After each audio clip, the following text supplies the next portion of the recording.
Welcome to Cajun Case Files. I'm your host, Britt Lofaso. Each week, we will take you deeper into a case here in Acadiana. In some cases, you may be the missing link investigators need to help solve a case. This week, we begin with the story of Ella Goodie from Scott, Louisiana. KLFY uncovers and digs deeper into the untold stories of missing persons, strange disappearances, cold cases, and mysteries from the heart of Acadiana. This is Cajun Case Files, a KLFY Plus exclusive. Ella Goodie's story begins on March 9th, 2022. She is 33 years old and lives in the city of Scott in Lafayette Parish. She's a proud mother to her two kids, a 13-year-old girl and a 15-year-old boy. To get by and make extra money to support herself and her children, Ella works as a contract driver with Lyft. But she'd recently ditched the app and started just driving people around for cash. On this particular day, on Wednesday, Ella tells her kids and her family she is going to be driving someone from Lafayette Parish to Houston, Texas. It's for work, so her family doesn't know who this person is. And they're not fazed by it. She's been driving people around as a job for a while.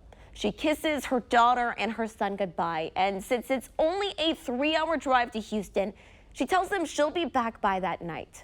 Ella gets in her black Audi and leaves home. But Ella never comes home that night. Her calls are going straight to voicemail. Thursday comes, then Friday, then the weekend. By Monday morning, her family is in full-blown panic mode.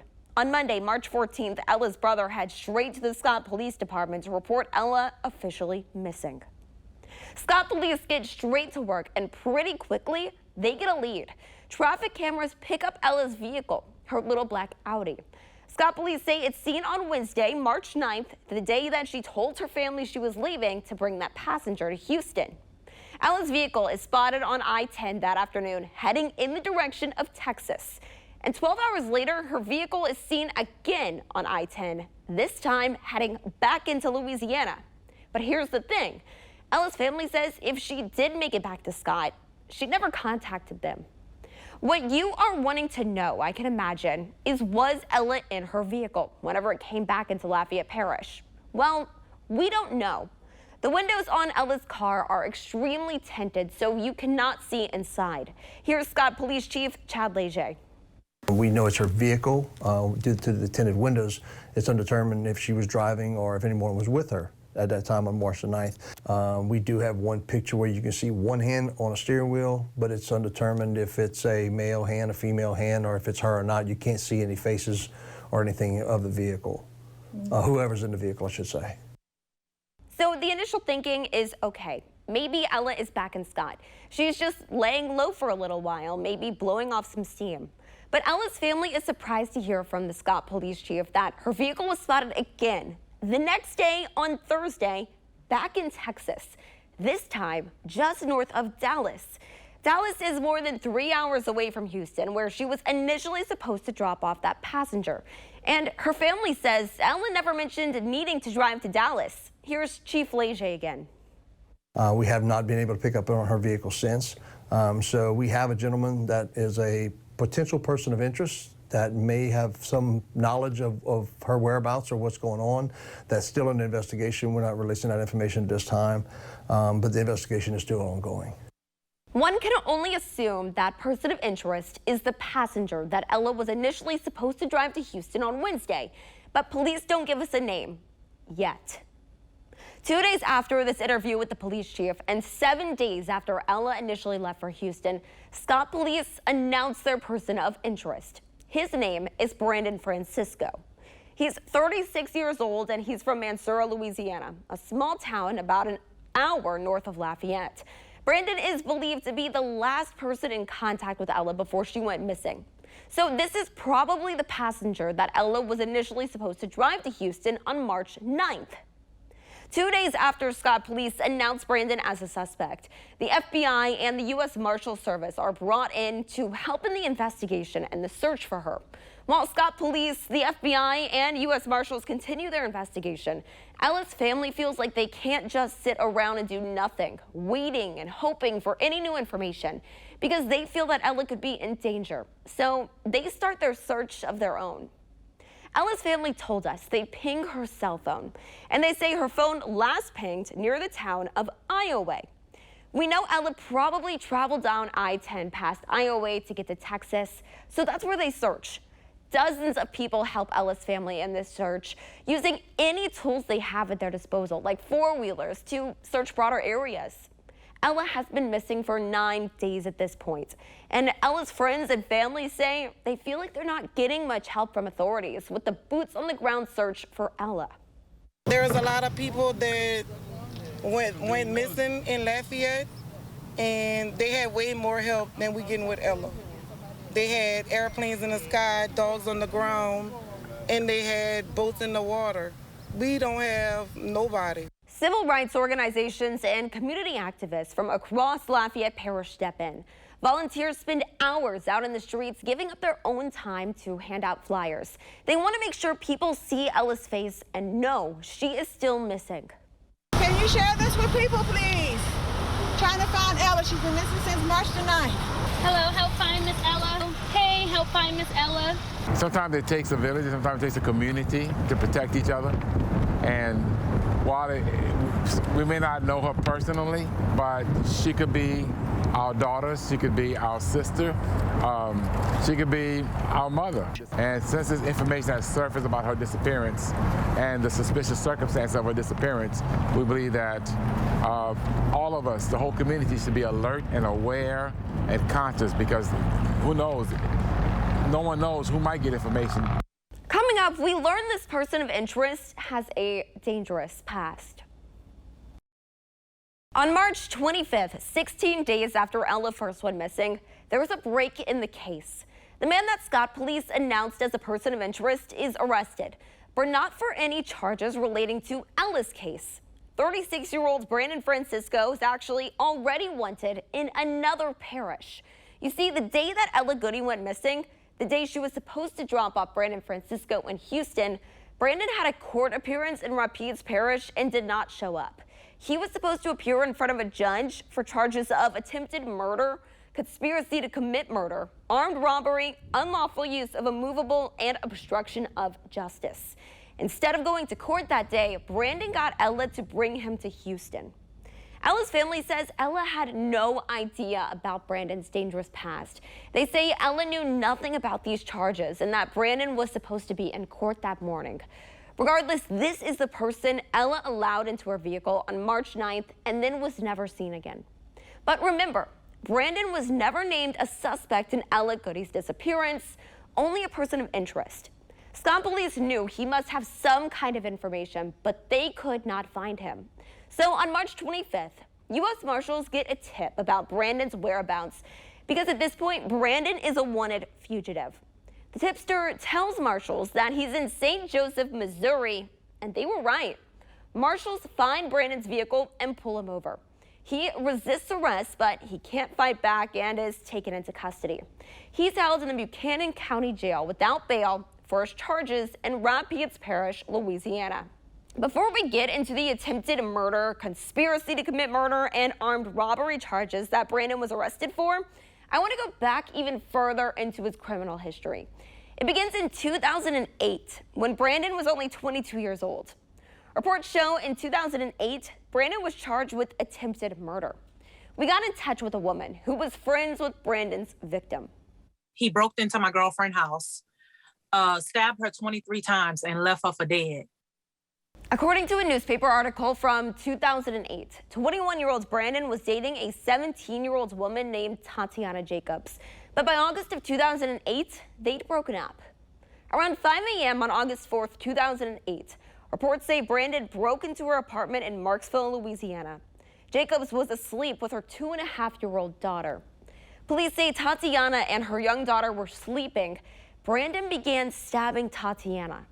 In total, he stabbed her more than 20 times. But miraculously, Tatiana survived. Tatiana's friend, Selena Charles, remembers the day well. It's the day her hometown newspaper in Marksville, Louisiana read, 17-year-old mother stabbed by boyfriend.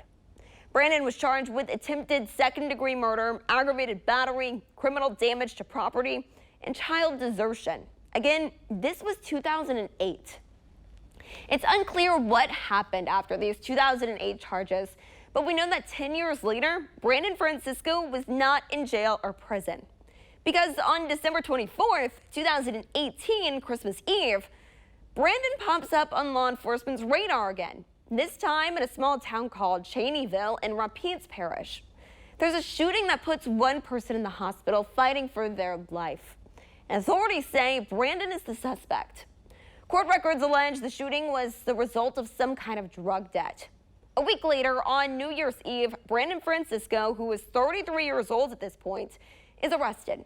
He's charged with attempted second-degree murder, armed robbery, unauthorized use of a motor vehicle, obstruction of justice, and criminal conspiracy.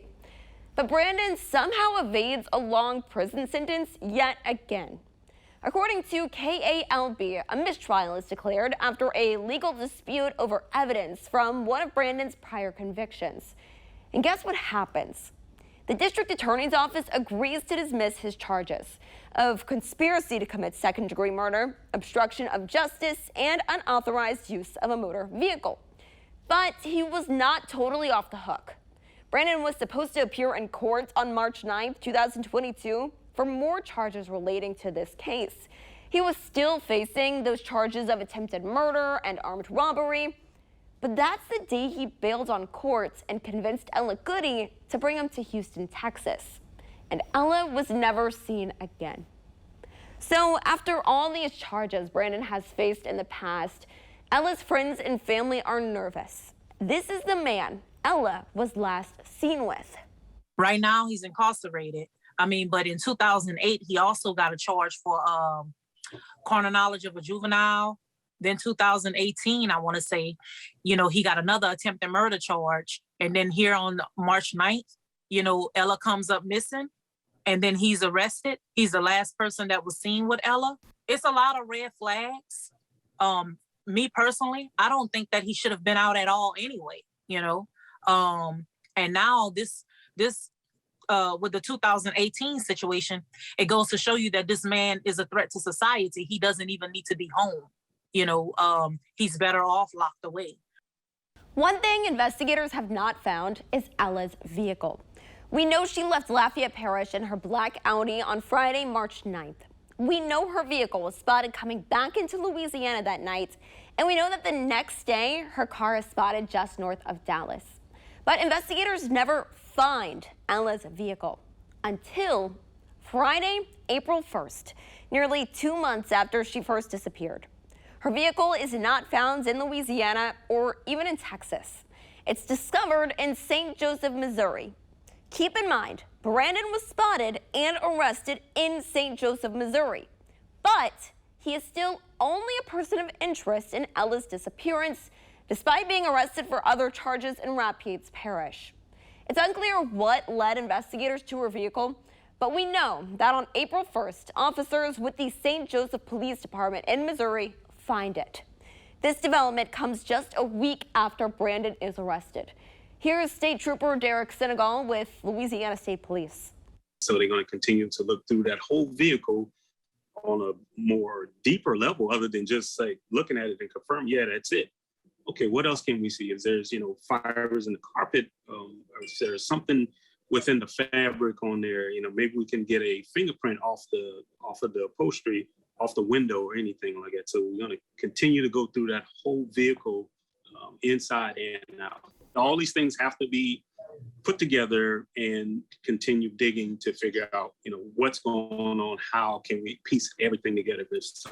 If there is, or could be, or maybe there is someone else involved with this thing. So we just have to make sure that we continue to look and not just say, hey, we're good, we found it, and just close the case. We just can't do it that way. So we're going to continue looking and exhaust every effort that we have for this. A vehicle is just an object, just a thing, but we'd rather find a person wherever she's at. Of course, like I said, we find a vehicle that's good on the investigation part, and now we just have to continue with that. Like I say, sometimes those the evidence or clues lead to other things, like I say, maybe it could just lead to her to figure out where she is. Louisiana State Police, who are now working alongside the FBI, U.S. Marshals, and Scott Police, say They're basically hoping to find any kind of physical evidence inside Ella's vehicle. They need to piece together what happened in the time between March 9th, when Ella left Lafayette Parish with Brandon, and now. The main question: how did Brandon and Ella's vehicle both end up in Missouri without her? And where is she now? Trooper Senegal says there's still a lot of focus on Brandon. With him now in custody, and now that they have Ella's vehicle, they hope they can finally narrow down where Ella may be. Meanwhile, people from across Louisiana and Texas and even Missouri are sending in tips to police saying they may have seen Ella. Law enforcement follow up with every tip that comes in, but there's so many tips, false sightings are beginning to interfere with the investigation, taking valuable time away from investigators. Devon Norman with the civil rights organization, the Village 337, spoke to us on behalf of Ella's family. The family is full right now with emotion, trying to understand these new developments and what they mean or what they could mean. The family is still hopeful that Ella is still alive, but right now they are worried that all of these interactions, specifically with these being reported to the FBI, reported to the Scott Police, is kind of getting in the way of the investigation that's taking place. Coming up, Ella's missing persons investigation is about to take a big turn. A few days after Ella's vehicle is found in Missouri, Brandon appears in court for his 2018 charges in Rapides Parish. He's denied bond, but he's still being held in jail in Missouri, where he was taken into custody. Louisiana officials want Brandon extradited back to Louisiana, but he fights this. It does not take long, however, for a judge to send him back. On April 7th, law enforcement escorts him back to Louisiana.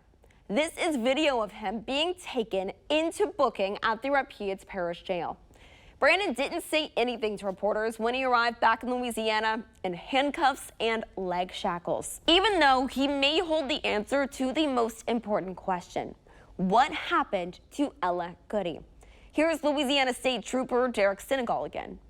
The human side of you just wants to run up and say, hey, what happened? But being at what type of case it is, and with law enforcement and person of interest, we have to do everything by the book. So we just hope for the best and make sure that she comes home to her family, because a lot of people's missing her, whether it's kids, mom, sister, brother, aunts, uncles, the whole family. We just want to make sure she gets home safe. Ella's family is still holding out hope that she could be alive. It's what they have to believe. Friends, family, and people worried about Ella continue to do what they can, handing out flyers around the Lafayette community and joining in searches.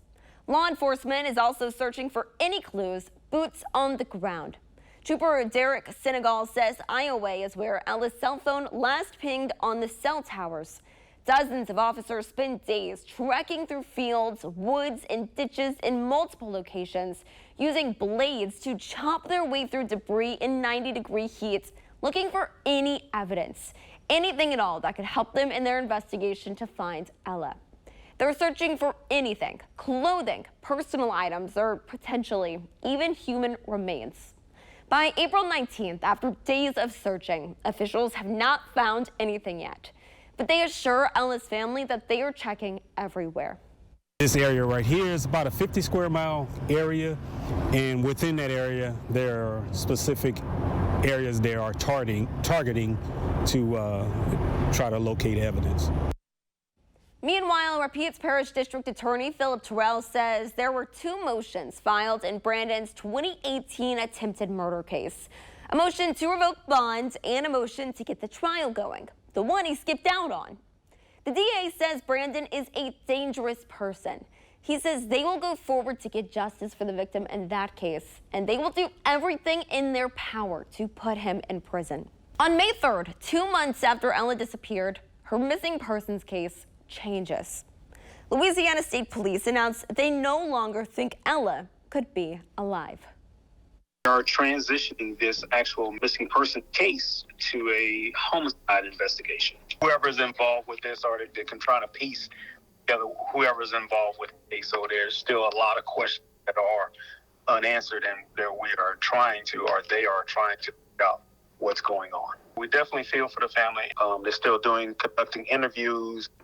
Authorities never say why they began investigating Ella's disappearance as a homicide. They keep their cards very close to their chest.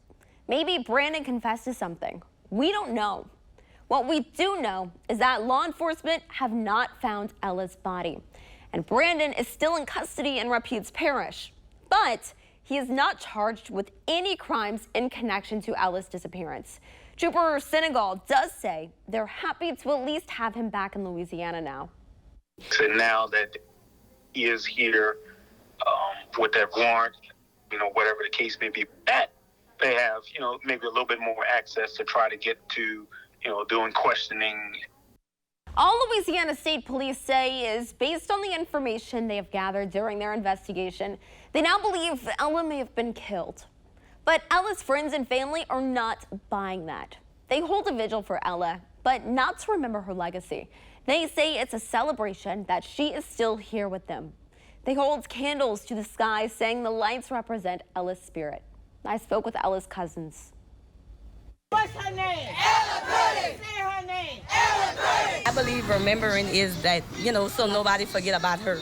So the community can know that we're still going to keep fighting until we find her. We all keeping her faith because we know that she's still alive, because we know she's coming back. It don't make me feel no type of way because I don't believe it's homicide because there's nobody.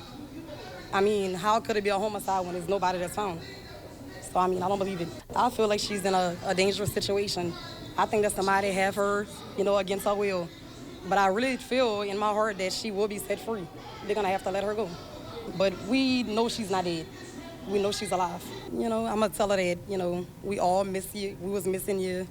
We was all worried and, stressing.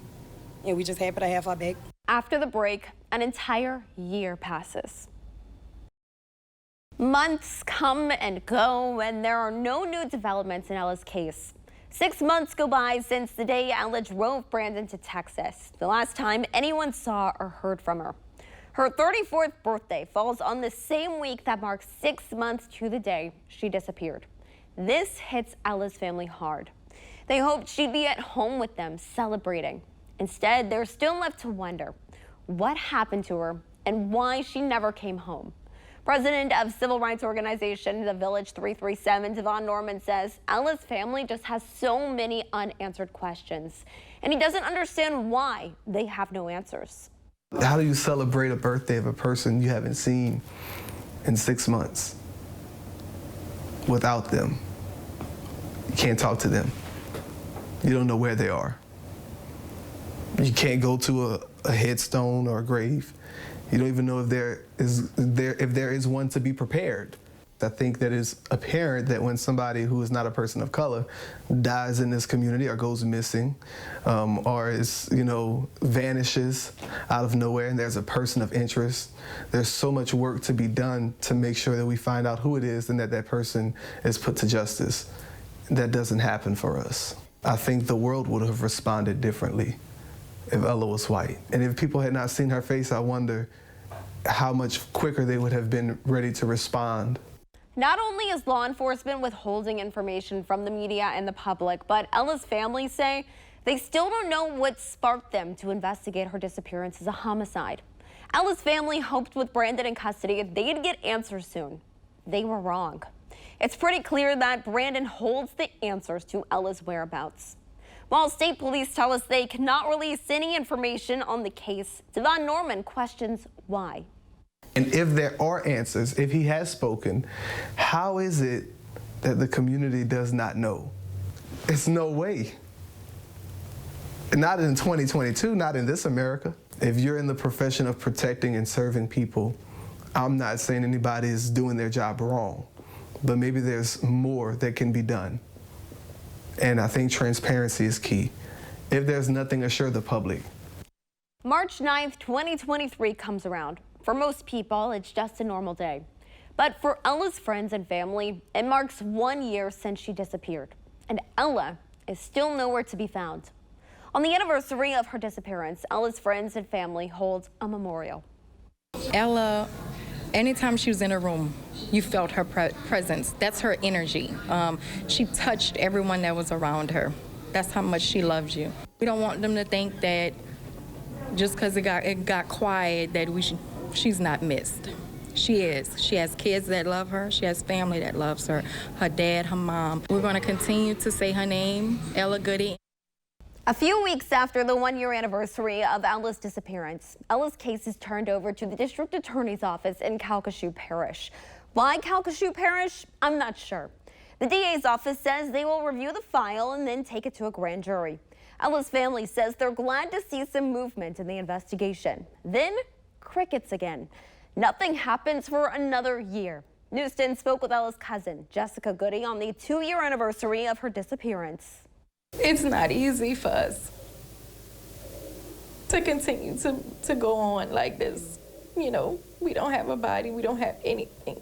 And we just asking, when you lay your families down, your children down, y'all think of us, you know, think of her kids. It's been 2 years since she kissed her babies, since they were held by her. So I'm just saying, you know, please, if you know anything, please help us. We continue to do the best we can by them, but they want answers, and we don't have those answers for them. What do you tell them when we don't have what they need when a child comes to you and asks you those questions, and we have nothing to say because we don't have the answers? Brandon Francisco is still in custody at this point. Ella's case is still a homicide investigation, but Brandon hasn't been charged with anything in connection with Ella's disappearance. He's only in jail for his attempted murder charge in Rapides Parish. We're angry because he was the last person seen with her, and I mean, yes, he was charged for something else. You know, he wasn't charged for Ella. We don't have the answers that we need from him. And we're praying that, you know, the DA in Calcasieu Parish continue to do or is billing a case and doing what she needs to do. Finally, in November of 2024, Brandon Francisco is indicted on charges. After 2.5 years of waiting, authorities give Ella's family some kind of answers as to what they believe happened to her. United States Attorney Brandon Brown announces that a federal grand jury in Lafayette has returned an indictment, charging Brandon with carjacking, resulting in the death of Ella Goodie. I don't know how investigators came to this conclusion, but prosecutors apparently present enough evidence on this theory that the charge sticks. What that evidence is, we don't know. But we know Brandon is also charged with using a firearm during the commission of a crime of violence, possession of a firearm by a convicted felon, and flight to avoid prosecution. Civil rights activist Devon Norman spoke with us again on behalf of Ella's family.